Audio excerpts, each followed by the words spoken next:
Good afternoon, and a very warm welcome to you on Parentune Live.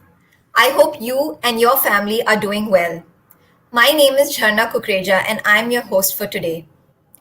Today, we're joined by Parentune expert Kiran Tevtia, who will be answering all your questions on how to inculcate discipline in your child. Kiran, to start off with, I wanted you to address the perspective of discipline being misunderstood, often as a form of control or punitive action.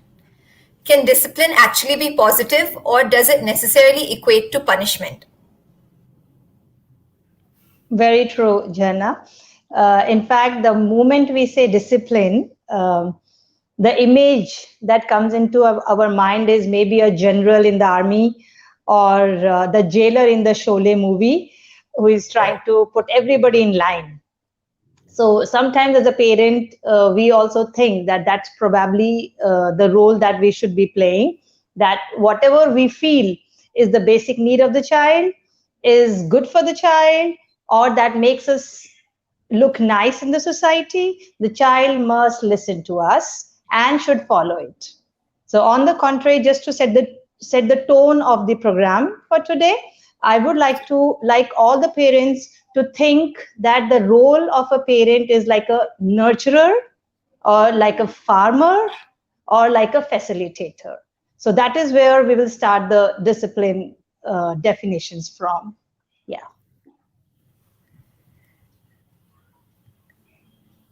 Right, Kiran. If you've just joined this Parentune Live, we are with child psychologist Kiran Tevtia, who is answering all your queries on how to inculcate discipline in your child. Kiran is a Mumbai based child psychologist who specializes in child behavior and development. She is well known for supporting parents in addressing emotional and behavioral challenges in their children. Kiran, when it comes to the importance of communication in disciplining your child, what would you recommend a parent do when trying to communicate or pass on in some kind of instruction to their child? All right. It's really nice, Jana, that the question is very, very specific and it is helpful to the parents as well. Now, the ideal way, whether it is a 3-year-old child, whether it is a 6-year-old child, whether it is a 10-year-old child, our age group out here is 3 to 7 in any case. The first thing is that we have to get the attention of the child. So if the child is doing something and we are standing at the door or we're just passing by or we are in another room and we just shout out the instructions. So that's a very poor way to expect that the child is bound to pay heed to it.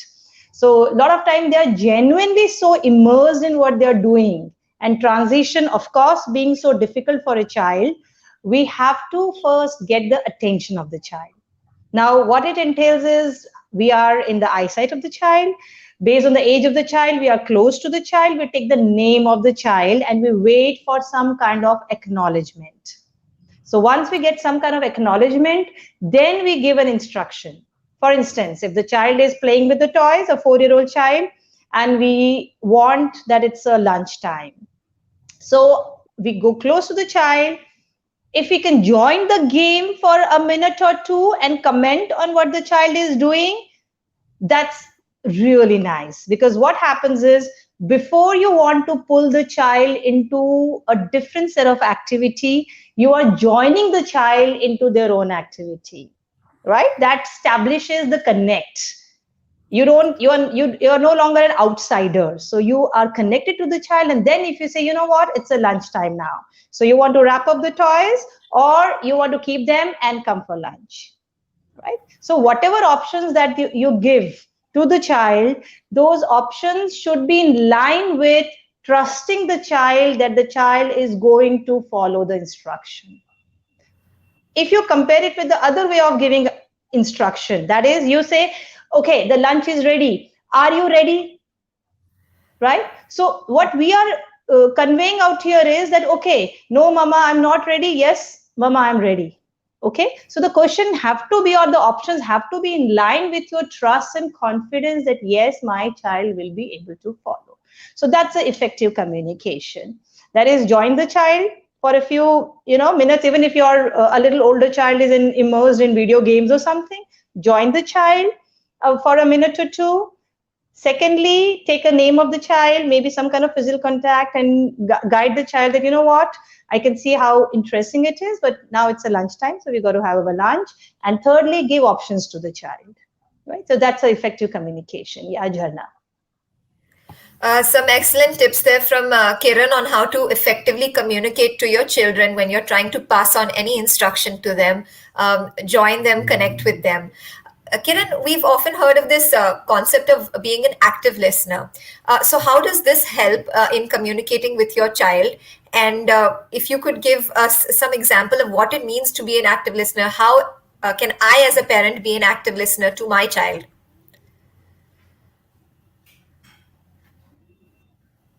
Okay. Now, listening, of course, active listening is an amazing buzzword.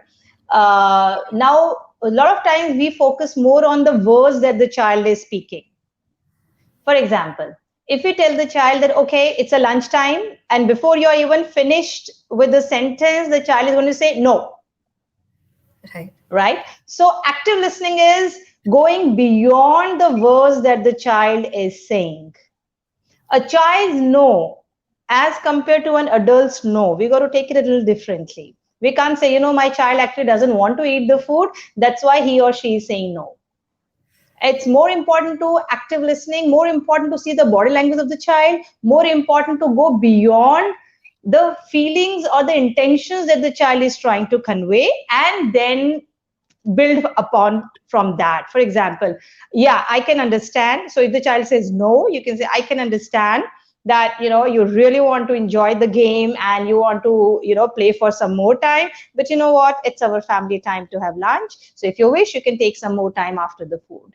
So you are actively listening to the cues that the child is saying or conveying through the body language, through the intentions, through the words. It's a collection of all the three. So don't just pull a jump to conclusion that my child doesn't want to do it. Sometimes the child may also say, I hate you that you are making me do this, right? So don't go by verbatim what the child is saying. Go beyond that. Yes, I can understand that you do not like putting your plates in the wash basin, but you know what? We all need to do our chores. So yeah, that's an active listening where you're listening, going beyond, you're giving words to what the child wants to convey. And you will notice that the moment you say, yeah, I can understand, you do not like putting your plates in the wash basin, and you will notice that the child will have twinkle in his eyes, and he'll say, yeah, my mother understands me. So yeah. Right, Kiran. Kiran, our first question comes in from Mumbai from Neha, who has a 7-year-old child. Neha says, my son is 7 years old. I've been trying to schedule his study time and other activities, but due to a number of reasons, it only works out for 3 to 4 days. How can I make him follow a timetable and also help him develop habits to follow that? Right.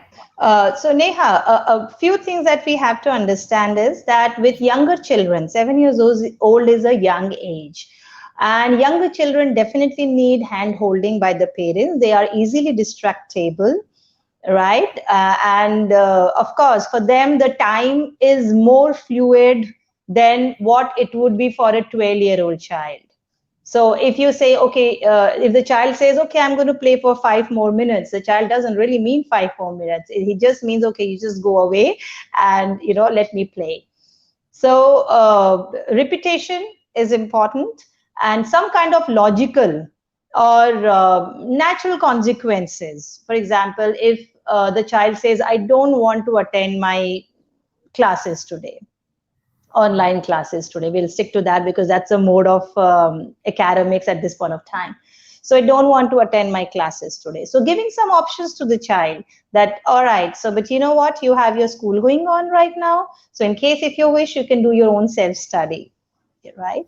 And then you leave it at that. A lot of time it is also important, Neha, that we let the child take some decisions, right? That now the decision could be good, bad, ugly. Okay, this is a stage. 7 years is a stage where the child is slowly going towards 8, 9, 10, 11, 12, 13, finally 18, right? So it's a stage towards independence. Okay, so we have to give a platform where the stakes are not so high. We have to give a platform where the child is able to take some decisions with some small little logical consequences. So, yeah, so maybe, Jarna, is it a good time to maybe talk about the consequences, or maybe I will leave it to the subsequent questions which you may have down the line? Yeah, you can, of course, answer Neha's query, of course, related to that. But I think Neha's challenge, Kiran, if I'm not mistaken, is something that a lot of parents are facing, especially during this pandemic, where, everyone's routine has gone for a toss. And it's so difficult to, and challenging for, I guess, both children and parents to establish that routine. So, any advice for other parents as well on how to help children develop a routine and stick to that routine during this pandemic, where all aspects of their life, be it their school, their education, their physical activity and extracurricular activities, and their home time has all kind of mingled into one area. So, in such a scenario where kids can literally just get up out of bed and sit in front of the laptop and school has started, how do you help them develop a routine where each thing has a designated time attached to it? Right. Now, Jharna, out here, there are some basic things.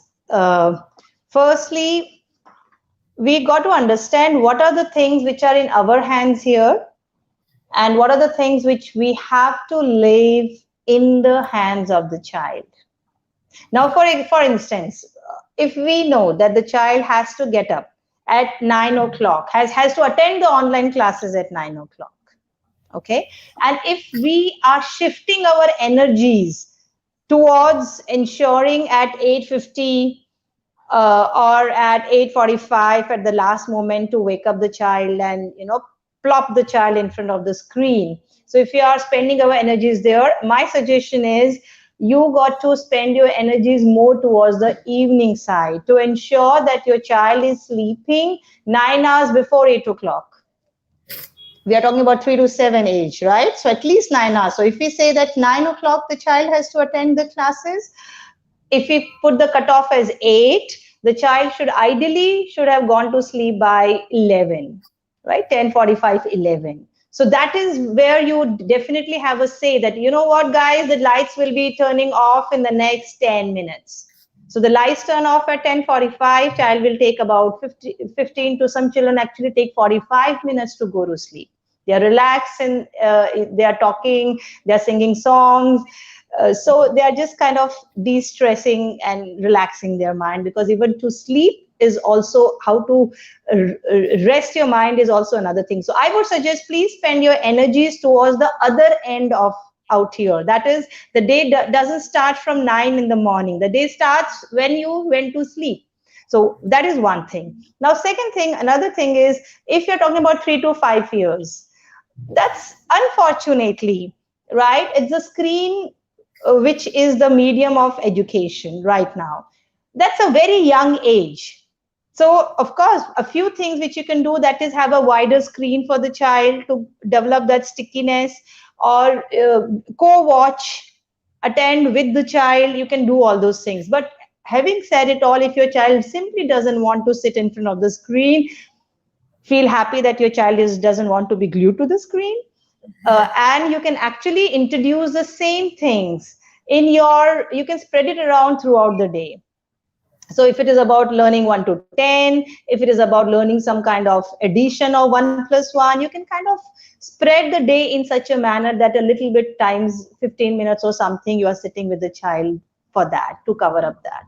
So that is my suggestion to you, that please do not just think that 3 to 5 or even 5 to 7, the mode has to be your aim is that you have to make the child sit. You can make the child sit in front of the screen. You can't make the child grasp. They are two different things. And the problem is that in the school setup, when the child is physically in the school, we have to understand that there are many strategies which the teachers have right? Whether to go close to the child, whether to ask the child to come to the blackboard, whether to even tell the child, okay, you look a little under the weather, go wash your face, and the child is bound to listen to the teachers, even if the child doesn't listen to you. So you have to kind of mix the two. So if the child doesn't want to do it, fair enough. That's one thing. Other thing is that even if the child doesn't want to follow the general routine, high level routine that you have created, firstly, please do not have a very back to back strict routine. That is 9 to 12, you have to do this, 12 to 2, you have to do this. Have some kind of free time for the child where the child doesn't have anything which is planned. The child just have to figure out from his own mind that what is it that I should be doing.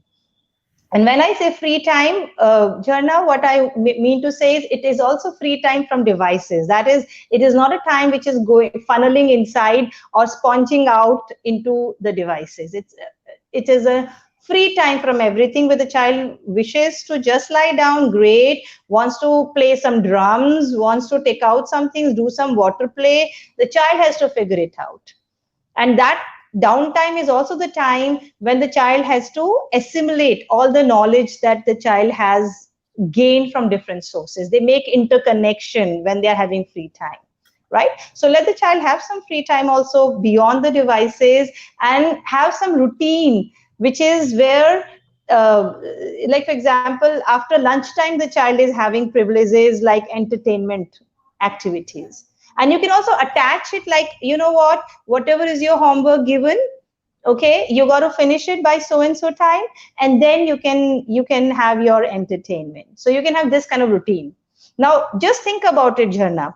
Even if the child says, we are talking about 3 to 7, even if the child says that, all right, I don't want to finish my homework today, okay, now just think what else is the child doing at the time. If the child is not doing homework, the child could be going outdoors, the child could be connecting with the friends, right? The child could be connecting with the family members, because you said there are no device based entertainment at the time.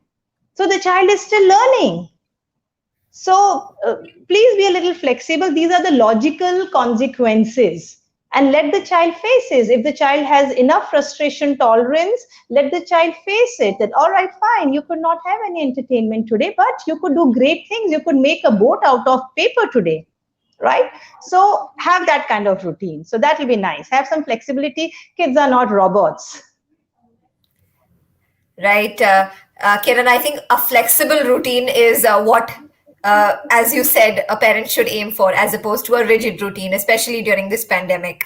Um, Kiran, our next question comes in from Swati. Swati has a 7-year-old child again, and Swati says, my son has recently turned 7 years old, and of late he's become very stubborn. He continues to sit in one place for hours and does not finish his food or take a bath or study on time. He just continues to be on his phone and plays games. Nothing seems to work on him. Please help me.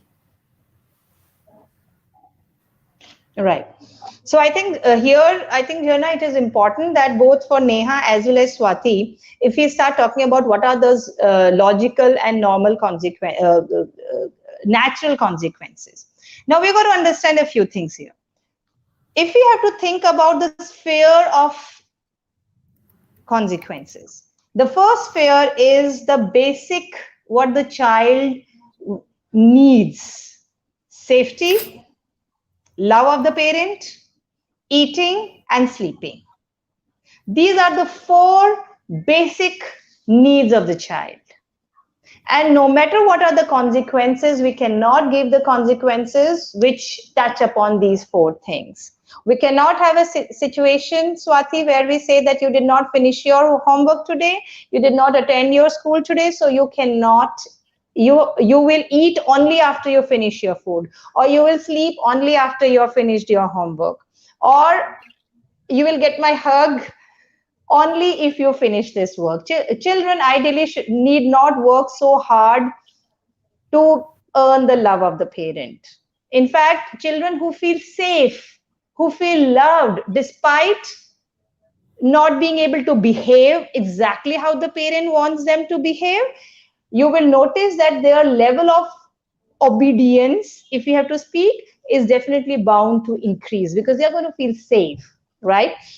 So these are the four things: safety, love, eating, and sleeping. Then after that, so it is granted that you have to provide these things immaterial of whether the child has followed the routine or has followed the academic goals or not. Safety, when I say we cannot have consequences like, okay, I'm going to shut you in the bathroom, or you have to stay outside the door, right? So these are the 3 to 7, definitely we cannot do it. In safety also includes corporal, any kind of yelling, shaming, hitting. It's not going to help at all, right? It's a very, very wrong kind of modeling.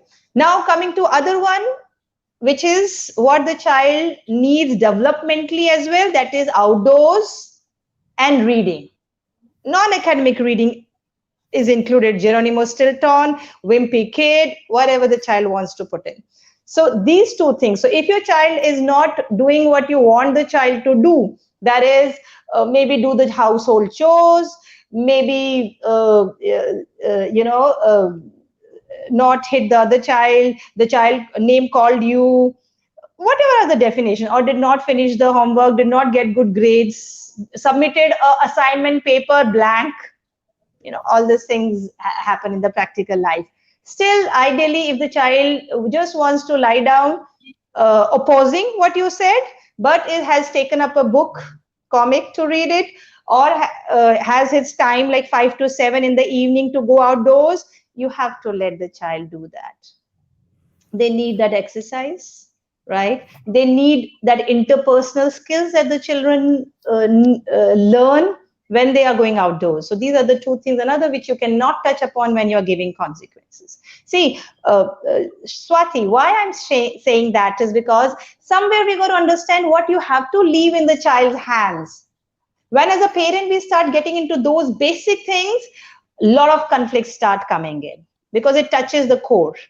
Now, what is in the hands of the parents are all the other things apart from the things that I talked about. That is all the privileges: gifts, eating out, junk food, ordering from outside, screen time for entertainment.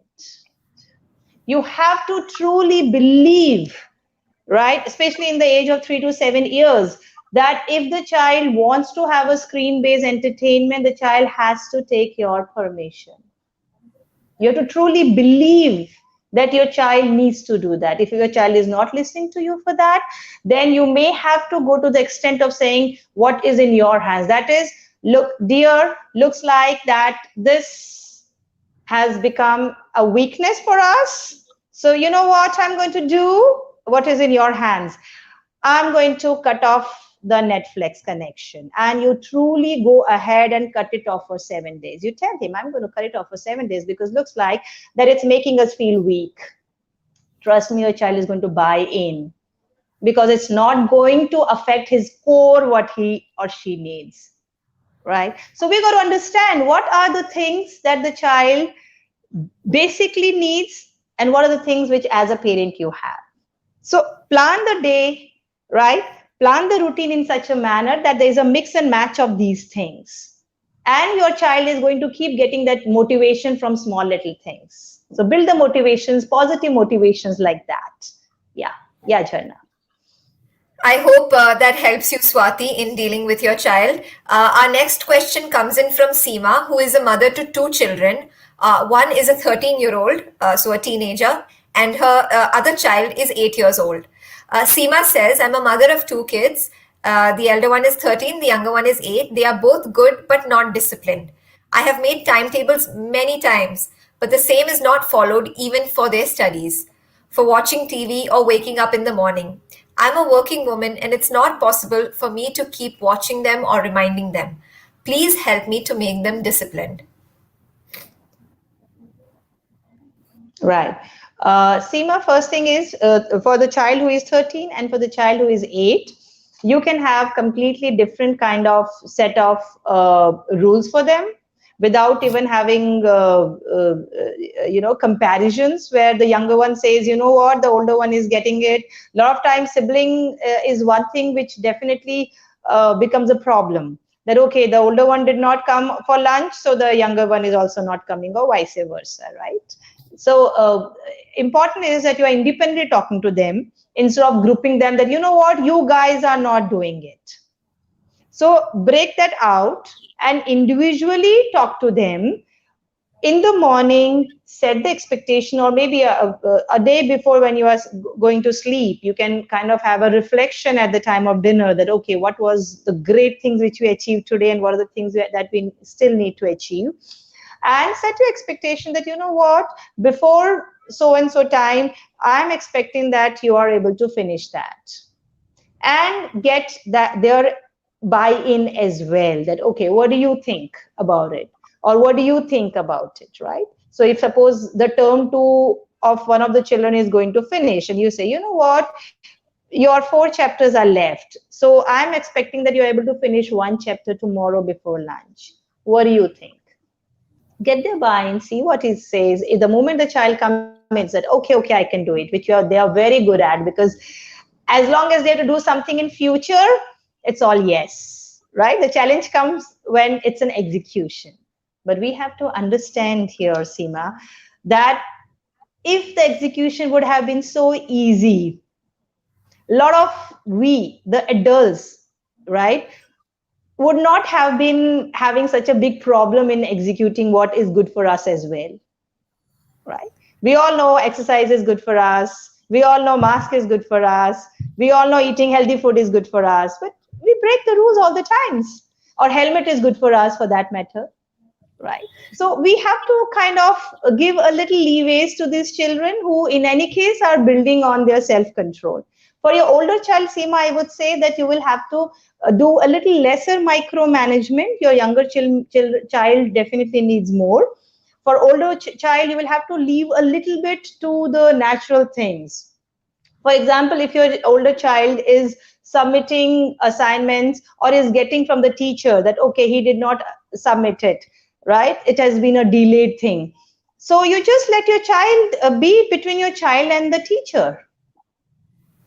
Because 13 years old, ideally the child has to start learning to take their own reign. The more you're going to push it, you'll be able to push the child till 14, 15, 16. Is going to be very difficult beyond that. So it's easier now when the stakes are a little lesser, when the child learns from a little bit of falls. Maybe the child doesn't get very good grades in term 2 and realizes it and goes on term 3 and is able to better the things. So you'll have to leave at with a little pains. Of course, as a parent, you can always set your expectation that, you know what, I think you should figure it out why in science you got 60%. You got to figure it out. If you need my help, let me know, right? So just figure it out which questions were there, figure it out where you can do. But don't be so, at 13 years old, he has to move towards taking his own decisions and paying little prices for that. Yeah, thank you.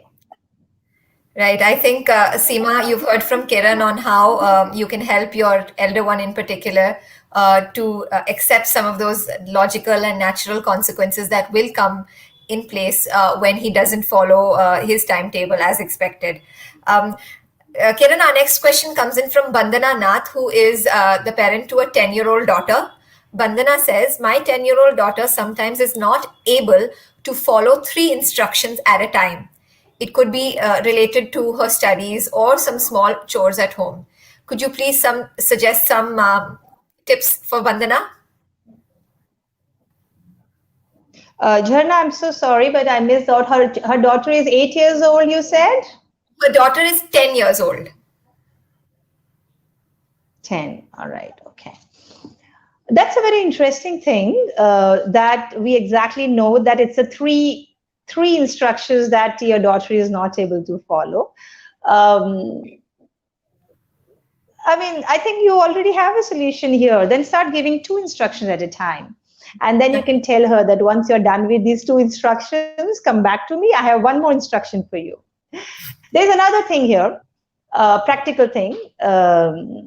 maybe you can ask her, that's about enabling the child or empowering the child. That maybe you can ask her that, what I have observed, that when I see, don't keep it as your problem, right? At the end of the day, the stakes have to be higher for your child to listen to you than for you to ensure that she hears you. The stakes have to be higher for her, right? So what that means is that you actually tell what is your problem. She's 10 years old, she'll be able to understand. So if you tell, what, dear, I have noticed that I told you these three things, and I noticed that you did two things, and then this last thing, you just left it. So is there any particular reason you just left it? Sometimes you may notice, because 10 years old, it is quite possible that she may actually start taking her own due diligence also, and she may actually have some logical reason that why she did not do that. At least give her an opportunity before jumping to conclusion. Give her an opportunity to put her point of view, right? Why do you think it did not happen? So if she said, okay, mama, actually, if she's dismissive, that mama, I just forgot about it, or I missed that point. Okay, so the beauty is that the next time you can try two things. You can actually tell her that, okay, so you know what I'm going to do next time? When I'm giving you instructions, I will ask you to paraphrase. Okay, so what that means is that when you're giving her, all right, so you know what, you can make her feel conscious when you're giving instructions that, you know what, I'm going to give you three instructions now. Tak, tak, tak. Now, can you please tell me what are those three instructions? So she's going to kind of connect to the last conversations that she had, right? It's just that how she's able to have it deeper when a child, in any case, that's also one of the learning modes also. When the child is learning academics also, when the child paraphrases it, they are making their own definitions for the information to linger in their memory for longer. It's like going from short-term to long-term memory, right? So if you can ask her that, okay, what are those three instructions? Please tell me. Great. She will paraphrase, and then she will, if she follows, great. Even then, she has a right not to follow. Again, I said execution. Please go a little more easy on the children. It is a process, right? And we take a really long time to perfect it. Many of us do not perfect it all throughout our life also. Okay, so and next time, suppose she did not even do that, you can again ask her, okay, you know what about the third thing? Maybe she will run and do it again because you're making her feel conscious. The third time, you can actually go further. What's the further? You say, all right, I want to give you instructions, but I'm not sure if you would retain it. So please get a pen and paper. You are enabling her, right? You're empowering her, and you're making your job easy. If she doesn't get it, all right, so I'm sorry. So it will be difficult for me to cooperate with you. So when you're ready to get a paper and pen, tell me. And you do your work, right? Somewhere you have to keep the stakes higher for the child than you. Okay, and remember those privileges. Those privileges needs to be earned. All right, thank you. I hope it I helps. hope I hope that helps, Bandana. Empower, enable, and set your expectations that are acceptable for your child as well. Our next question comes in from Sejal Khanna, who has two children again. Sejal says, since the lockdown has begun, our entire schedule for our children has gone haywire. My 13-year-old is just not sleeping or waking up on time and does whatever she wishes to. Imitating her, my younger one, who is 7 years old, refuses to follow any rules. What can be done so that everything falls back on track once again? I guess this comes back to our routine during the pandemic situation. Right. Yeah, that's how beautifully siblings are, right? So and why only siblings, Jharna? Even, just imagine, suppose we are working in the corporate and our colleague got higher appraisal. I think we all go to our bosses and say, you know what, he got or she got 30% and I got 25. So why there is and I worked harder. So we all kind of take advantage of that, isn't it? So that's one. Now, let's break it into two, right? The 7 years old and the 13-year-old. So when we're talking about the 7 years old, again, as a parent, feel confident that you can always have different rules for different children, right? Why different children? Even for different family members. If your child says that, oh, you are sitting on mobile for the last 20 minutes and you give it to me only for 15 minutes, right? So that statement cannot make you feel guilty. At max, it can actually make you enlighten the child by saying that, you know what, this is what I have been doing for the last 20 minutes and that's what I need the mobile for.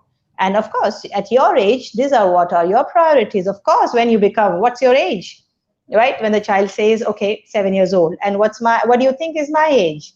And that, when you ask questions to the child, it kinds of trigger and they are acceptable about it. So fine, when you are 39, 38, 40, 45, and you are that age, you can go ahead and do that, right? So there are always age wise. So to your 7 years old, you can always kind of say, all right, great, you want to do what your sister is or your brother is doing, but you know what, you got to sleep because you need your nice 10 hours or 9 hours beauty sleep. So we are going to go to the room, yay, and you just help her to go to the room. That's about it.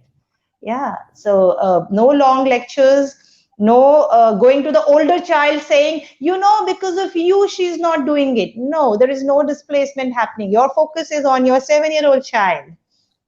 Okay. So once you're dealt with your 7 years old child, that's Jhana sometimes happens, with the older and younger siblings where you kind of enforce the rules on your older siblings because you want your younger, child, I mean to say, you enforce the rules on your older child because you want the younger child to follow the same.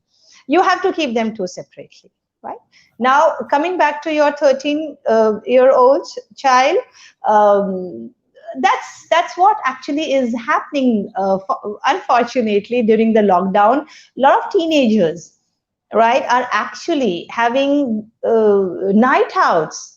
Right, they're sleeping like at 2 o'clock, 3 o'clock, either watching movies together with their friends, playing some kind of video games, or just saying that don't worry about me, I'll manage. Even if I sleep at 2 o'clock, I'll get up at 8, I'll attend my classes, I'll again go to sleep at 12 o'clock. So it's okay, I'll manage my 8 hours, 9 hours of sleep that you want me to, do.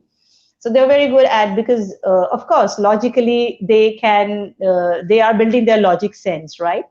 But however, routine is important for them also. In fact, it is more important for them because when the child is going towards puberty, the body needs rest, right? So you would still have to, maybe you can have a little different timings for your 7-year-old and 13-year-old, and that can also help you, right? Because when you are with your 7-year-old lying down, maybe for those 15, 20 minutes, you're kind of having some rumbling, tumbling, you're reading. So you get your one-to-one time with each child. When you have more than one child, it is very important that you are having one-to-one child at least once in a day. So maybe that can be this sleep time when you, in any case, know that your child needs help. So you can have your one-to-one time with your 7-year-old, and then you move on to your 13, that, you know what, your time is up. So what is it that you're doing right now? Okay. And then you say, okay, you know what, I'm submitting my assignments right now. Okay. And you can have some cutoff for the friends. It's important. Whatever are the rules for the real life, that is, the friends don't come home after 10 or 11 or whatever is your rule, 9, 8, feel free to do that. Children, teenagers especially, are very good at saying, oh, but everyone is doing it. All my friends' parents allow it. Right? So, okay, great, everyone is doing it, but you know what? You belong to the Sharma family, and this is what our rules are. Our rules are designed to take care of our health. So you can kind of have different rules for your own family. Yeah. Thank you. I hope it helps. Right, Kiran. Our next question comes in from Aishwarya, who is the parent of a toddler.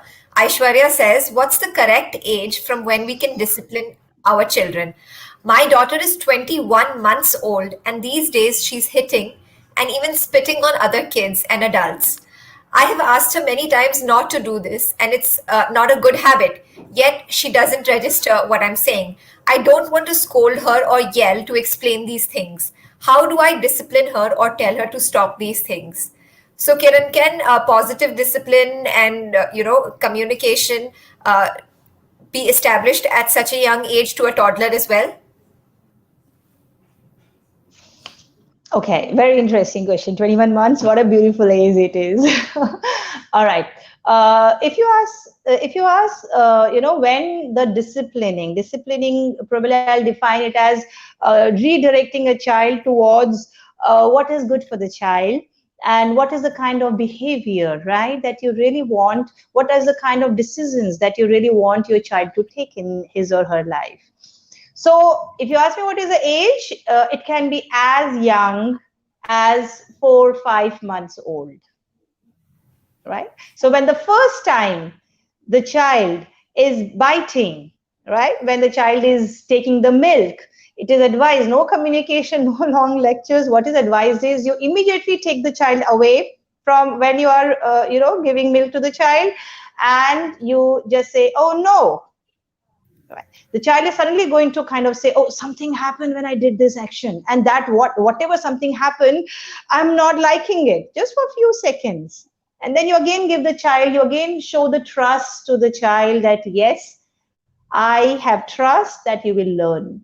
You again offer milk to the child, right? So within, you will notice within 2 3 times of experimenting, the child is, of course, repetition is important for younger children. They are at least bound to repeat it 2 to 3 4 times, right? So every time you do the same thing, no, right, the child is bound to learn that something bad happens or something uncomfortable happens. Small pain, right, happens when this happens. Again, pain is not unnatural. You're not pinching your child. Only thing which you're saying is, guy, if you do this action, I'm going to stop giving you milk for a few seconds. That's all. So coming back to your 21-month-old child, your child is doing actions, hitting, splitting, spitting, and all. First thing is, because what happens, Aishwarya, is that sometimes some of the actions, because they're so cute, right? Bundle of joy. So they look very endearing. Okay, so if the child is like lying and is having the legs and moving the legs in a manner that it is coming on your face or something, and the child is reaching out for your glasses, taking it away, they look very endearing. So we kind of laugh, or even if the person who is getting it doesn't laugh, the other person is laughing, right? First thing is, children are bound to repeat things where they get reaction, especially young children. I'm talking about children below 3 years of age. They're bound to repeat things where they get some kind of reaction. Now, reaction can be either ways. Reaction can be happiness. Reaction can be too loud, right?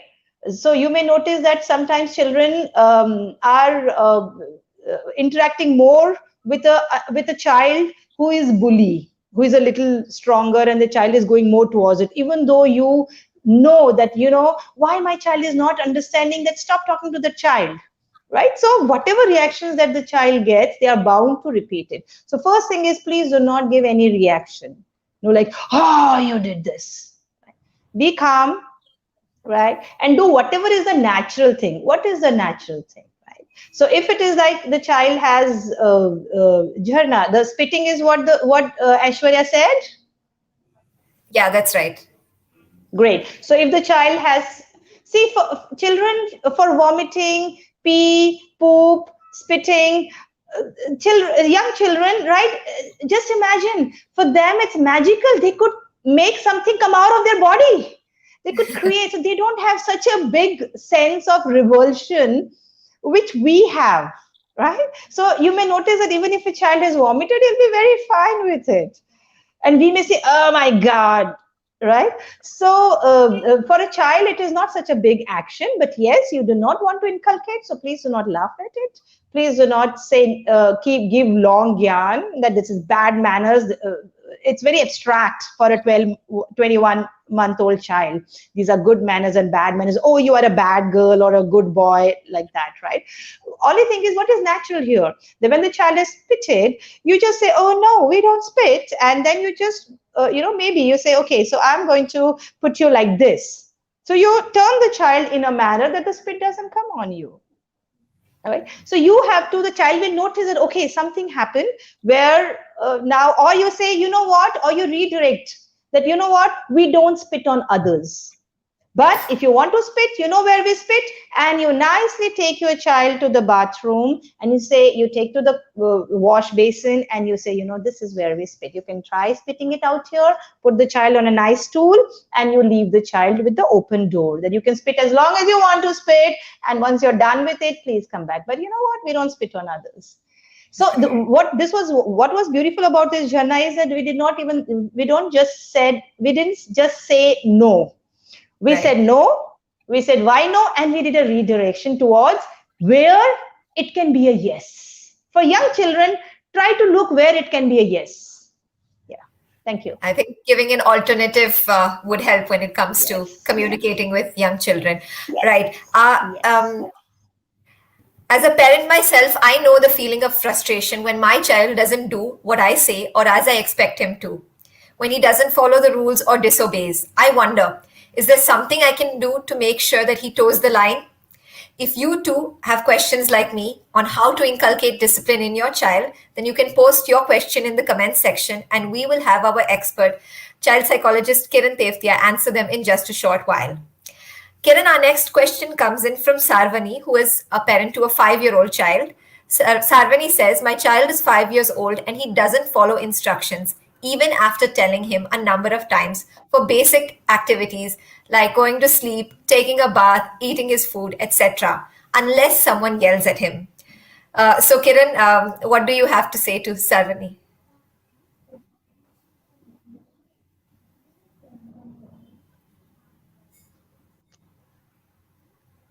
Can you hear me, Kiran?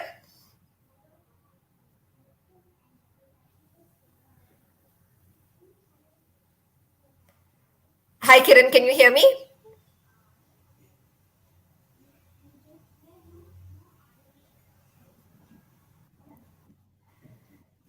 Right. We are in conversation with child psychologist and child behavior specialist Kiran Tevtia. She is answering all your queries on how to inculcate discipline in your child, especially during this pandemic when routines have gone up in the air and lots of parents are struggling with on how to communicate effectively with their child and how to get them to follow timetables and how to get them to do their studies, sleep on time, attend classes on time, eat on time, take a bath on time. And so we just have a question in from Sarvani, who is the parent to a 5-year-old child. And she says her 5-year-old child is finding it difficult to follow instructions with respect to basic activities like eating, bathing, sleeping, etc. So, Kiran, can you hear me, Kiran? Yes, I can hear you, Jhanna, now. Yeah. Right. Would you like to answer Sarvani's question? Okay, so if I understand it correctly, please correct me if I'm wrong, that it's a 5-year-old child and he's finding difficult in following routine of sleeping, eating and all? Yes, sleeping, eating, taking a bath, any basic instructions, unless she says, the parent says, unless he is shouted at, and only then does he follow the instructions.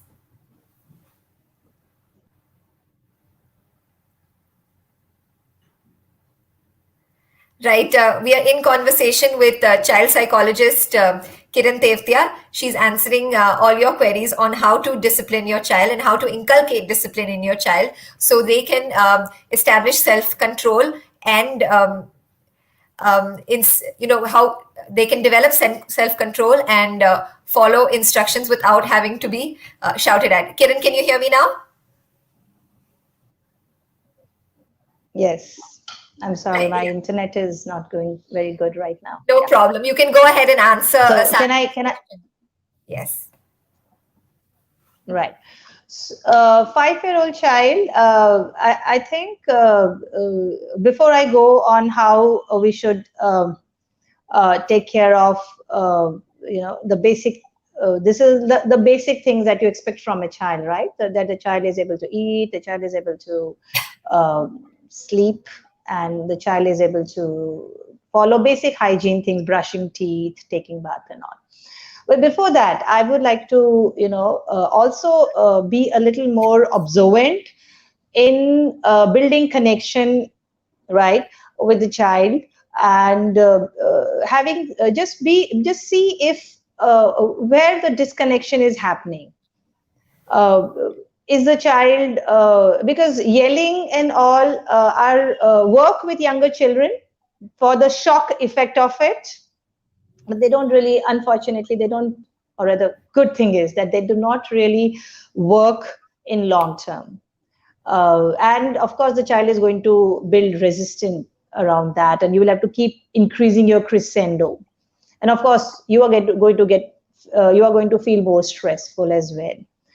So just build, see if you need to increase your time with the child. If the child is able to get few things like outdoor times, exercise, and all, and see if your commitments, like for example, if the child is asking you for some attention, the child built some legos or did some drawing and is calling out for your name or is coming there, and you say, yeah, I'm coming, yeah, I'm coming.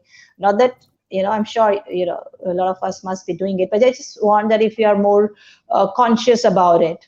So if we see that that let's build that time where the child is positively connected with you. And after that, for eating, I would say that offer for generally, that's my suggestion for a 5-year-old, that just offer to the child the food and try to have it as a meal time, family time. The chances increases that the child is going to lap it up. After you've offered, do not force the child to finish the whole thing. Let the child decide how much to eat. Okay. At max, what you can do is after 2 hours, you can again offer, or after 3 hours, you can again offer it. So, first, let the child build that, because learning to eat is also a milestone. Learning to enjoy is also a milestone. So be a little easier on that, and then don't be under the stress that, oh, my child did not have two chapatis today, had only one chapati. Maybe after 3 hours, the child would have milk and some snacks and would be able to cover it up. So be more relaxed on it. As far as bath goes, you can always have cutoffs that, we got to have bath and then we do this, then we have this. So you can have some kind of cutoffs there to build motivation of the child. Yeah. Thank you. I hope that helps you, Sarvani. Kiran, our next question comes in from Bhavna Agarwal, who is the parent to two children, a 6-year-old child and a 2-year-old toddler. Bhavna says, "My one of my children is 6 years old. He's very stubborn and doesn't do as we say. When it comes to wearing clothes or bathing or sharing toys with his younger sibling, he doesn't listen and starts crying immediately. His younger brother is 2 years old and he never shares any toy with him, and they both always fight. Please help me."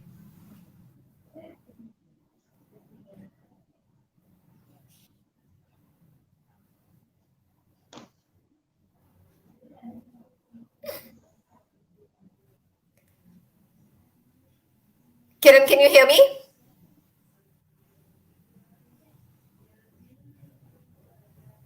Hi, Kiran, can you hear me?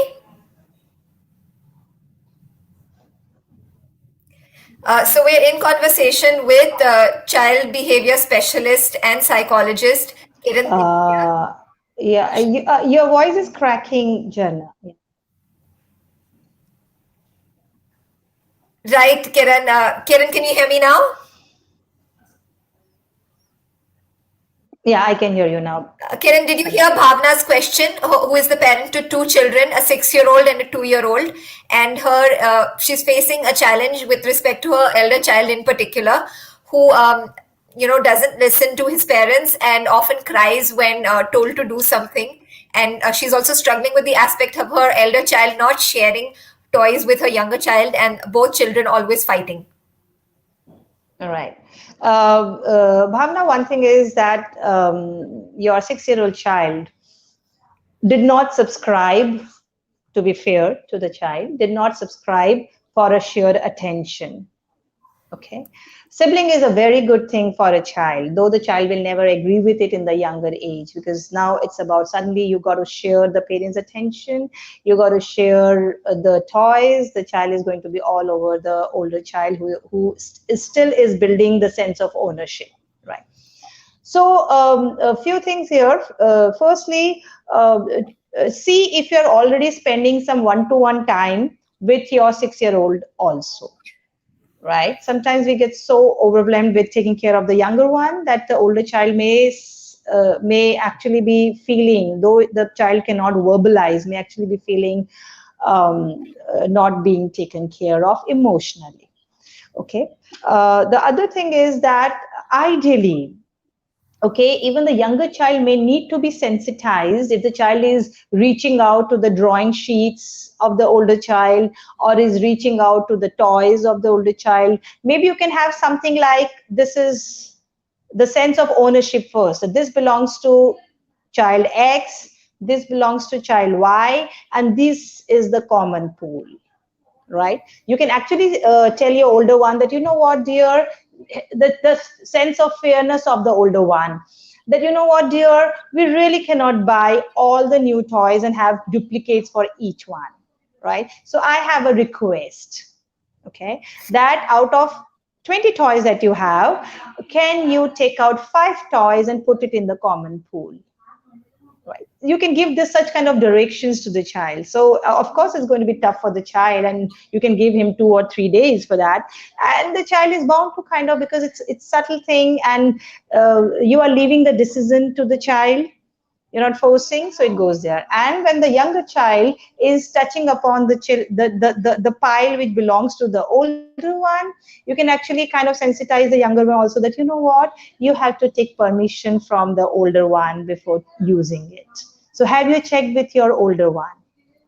Right. So if you said this kind of thing, it's cohesive, and the older one doesn't feel so clingy and doesn't feel so insecure that if I go out to play and if I come back, I don't know what will happen to my toys. So the child feels more secure, and his chances or her chances of sharing is bound to increase. The safer the child feels, the connected the child feels, the chance of sharing increases. So, allow like that. Let it be two ways. Same goes for older also. If the older child, though the 2-year-old child will not have such a strong sense of ownership, but you can guide the older child that, you know what, this car, red car, it actually belongs to your younger one. So have you taken permission from him? Something like that, yeah. Right, Kiran. Kiran, our next question comes in from Brian. Brian is the parent to two children, an 11-year-old and a 13-year-old. And Brian's question is, what will you advise for kids on the spectrum, where you can't call it discipline per se, when things are beyond control of the child, or when a child is non-verbal and is unable to comprehend? It's sometimes difficult to handle despite having visual schedules, etc. This is for children who are both 11 years old and 13 years old and are on the spectrum. So, Kiran, do you have any advice for them? Uh, Brian, I'm sorry, I may not directly be able to address this question, because when we say on spectrum, actually it's very big, right? So, what is the level of development of the child? I can just say what is generic here. What is generic here is, if we can go at the speed of the child, instead of expecting the child to, to be always feeling that I have to catch up. If you can go at the speed of what did you achieve a few days back and how you are doing today, if you can go like that, that will do more justice to the child. And of course, the more trust me, no matter what is the degree of the child, nobody really needs a pity here. The child needs support, the child needs confidence of the parent, that, okay, if I'm not doing it today, right, I'm working towards it. I may be able to do it, I may not be able to do it, but I'm working towards it.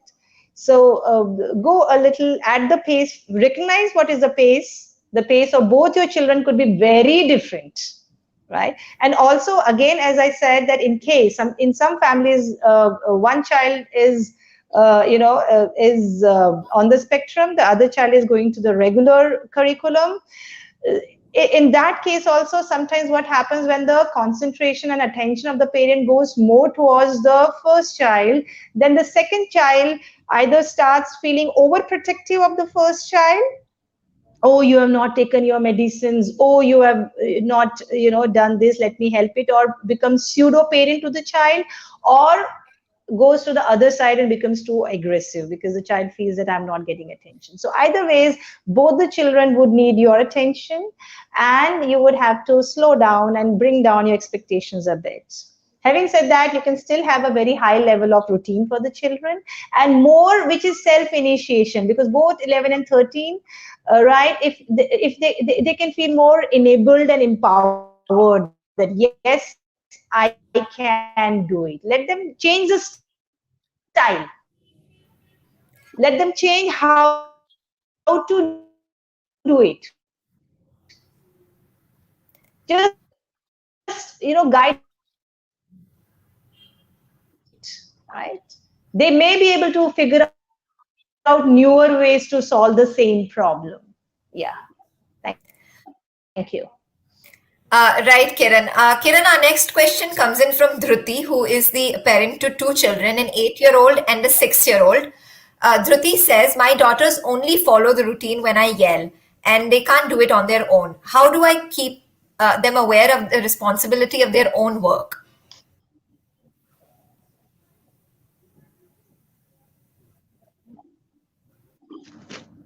Understand is that the children are only doing yelled at. That's right. She says they only follow their routine when they are, yelled at and shouted at, and otherwise they don't. So how can she inspire them to follow the routine on their own, and be aware of their own responsibilities? Right. Okay. So, first thing we have to understand is that the routine in any case is broken in today's scenario, right? And being at home, except some of the children in some households are allowed to go outdoors now, right, for a few hours. But apart from that, uh, if we expect that the child is in a self-driven mode, especially such young child, 6 and 8 years, is going to be in a self-driven mechanized mode of following, okay, now this, now this, now this, it's not going to happen that ways. We got to be a little more forgiving for that. In fact, we can actually use this opportunity more to understand the children better. So yelling, the only thing which can happen, Jharna, out here, is that you may notice that you could be at the end of the day be suffering from a sore throat, right? And you may actually have a brain fog, that, oh my goodness. So first thing is that you got to bring your the reaction mode down. Take a deep breath when you notice that after saying 3 times also the child has not finished the milk, and the milk is still on the table, and the child is reading the book or is playing on the video game or whatever is the case. Then you can actually go close to the child, because yelling, the child may suddenly get up, taking the phone, because the child doesn't really want you to take the thing away, and would mechanically go and kind of maybe finish it when you yelled it. But how long, how many times could you do that? So maybe you can design it in such a manner that you leave a little flexibility to the child, but at the same time you give information to the child, right? The more information we give to the child, the more is the acceptability of the rules. So if you say, you know what, this milk cannot lie on the table like that, right? There can be flies and this thing, so I really want your help, you have to finish it right away. So shall I give the milk, bring it to you where you are, or you are coming here? Give 2 options to the child, and both the options needs to be in the direction of the work that you want it to be done, right? Not in terms of that, okay, you're finishing it or you're not finishing it. At max, if the child completely doesn't do it, then it's like, okay, fine. Sometimes you have to kind of just give up, right? Yeah. It's too much if you say as a parent that I have to ensure that this is done. So you just say, all right, so I'm taking this milk away because I can't see it going sour. So I'm going to put it in fridge. When you're feeling hungry, please take it from there. Somewhere you have to kind of give it. You can't always expect and take such a big responsibility. It's a different human being, Jharna, right? Right. We can't 100% control everything. Somewhere you Right. have to know where I have to give in, where I have to just kind of say, all right, I'm done with it. I've tried enough. I'm keeping it back in for Right. today.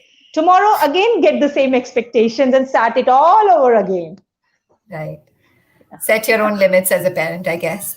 Our next question comes in from Deepa, who is the parent to two children again. Deepa has a 11-year-old elder child, and her younger one is 2 years 7 months. So there's an age gap between both children. And Deepa says, my 2.5-year-old daughter always throws toys and things and doesn't tidy up her toys, and then blames her elder sister, who is 11 years old, saying it's all done by Didi and it's not done by me. So, any advice for Deepa on how to deal with her younger child? All right, throwing toys. Yes. Okay. Um, Deepa, what happens in toddlerhood is that, see, this is a new world for the child. Okay. And a lot of things that they do, they're observing it. They're observing either the way the child, the toy or whatever they are throwing rolls, or the way when one thing is thrown, it makes a different noise. Another thing is thrown, it makes a different noise, or the way people react around. Everything is fun, right? At 2 years, 7 months of age. So, but you can still have some rules around it. The rules always start, Deepa, from what is the problem? Why is this action bothering me? Is it I'm worried about the TV in the living room? That if the child is throwing the toys, then it's going to, hit the TV? Is it that I'm worried about that the toy will break? Or if it's not the toy, maybe your child had picked up the phone, right? Is it that the toy may hurt someone? So based on what is it that you truly feel, because throwing is not a problem. If you ask me for a 2 year 7 month old, they have to experiment. This is science, right? And they're observant. So they have to experiment, they have to throw. Throwing will not be restricted to only the balls and in the outside. They have to do it. But we have to see what is the problem here. So based on the problem, that is, if it is a living room, you just have to say, okay, dear, I'm afraid, giving information, what I said before. I'm afraid, oh, there's a TV here, so I'll help you to take you into the play room, and you nicely take your can you lift your toys, wrap it up, or she lifts two toys in her hands. You are carrying your child to the playroom, and you say, you know what, you can throw your toys here now, right? In fact, that is one, if it's a living room. So the alternative, Jhana, that we talked about, especially for younger children, it works beautifully. No, why no? What is the alternative? The same thing which we talked about spitting as well. All right, you can take it here, you can do it here. If the challenge is towards the other child, then it's like, oh, you know what? We don't throw on others, we throw on the wall. So what I'm going to do is always tell your child what you're going to do. Don't just kind of pick them up. It kind of makes the transition easy for them. They will not try to struggle to pinch you, bite you and those things, right? Because at the end of the day, we are all, Deepa, animals. We are all, especially in the younger age, going to use all the tools which an animal has, okay, when we feel threatened. So when you're picking up your child, pick up from the behind, so the limbs are away. You can't let your child hit you, right? So you're telling the child, and you're saying, you know what, this toy is hurting your sister, we can't throw there, but so I'm going to turn you, you throw it at the wall. You're giving alternative here. And if the toy breaks, great, you are not in a hurry to replace it. Let the child kind of, you know uh, figure it out, the consequences of it. Oh, it broke. Oh yeah, it broke, let's try to fix it. Go through the whole process of it. Don't be in a hurry to, oh, my car broke, please, I want another one, right? These are small little logical, natural consequences. it's, oh yeah, it broke. We throw, it breaks, right? Make it slow. Thank you. Thanks, Kiran. If you've joined this Parentune Live in between, I recommend you to go to the Parentune app and watch the entire discussion from the start on how to inculcate discipline in your child. You can also subscribe to the Parentune app and social handles for constant updates on our interesting lives and workshops. Kiran, before we conclude today, could you just tell us, as a parent, what are the three not to do things when it comes to disciplining your child, things that you should avoid? Okay. This is a little age specific, but I will just say in general, right? Shouting in a manner where you can feel that it is coming as a reaction and not really like, oh no, we don't do it. This wouldn't be a shouting, but shouting in a sarcastic manner and in a manner where you know that it's your vent, right? That should be avoided because the child is not born to make you feel happy, right? The child is born to ensure that our human species keep going ahead, right? So yelling to for a vent on the child not going to help. We should avoid it. Any kind of punishments which touch upon the core of the child, the safety, the love. If the child still comes to you and wants to hug you, even if the child did not finish the homework, please reciprocate. The connection, the safety that you give to your child today could help tomorrow for the child to finish it, right? Make the child feel safe no matter what. And the third thing is, if you have to ask me, for a little older child, don't snatch from the hands. Even if it's a mobile, the child has been going for a long time, just offer them, you know what, half an hour is over, could you please hand it over to me, right? Leave it to the child to take the decision of giving it to you. That trend, when it is set, easier for the child, easier for you. Yeah, the child will see himself or herself giving, taking decisions, right? So that's about it. Yeah, thank you. Putting the control back into the child's hand. Thank you, Kiran, for all your expert advice today. We will be back tomorrow with another Parentune Live. कल हमारे साथ होंगे nutritionist Mrinal Jamdar, जो हमें बताएंगे कि कौन सी जड़ी बूटी बच्चे की सेहत के लिए फायदेमंद हो सकती है. Take good care and see you all tomorrow.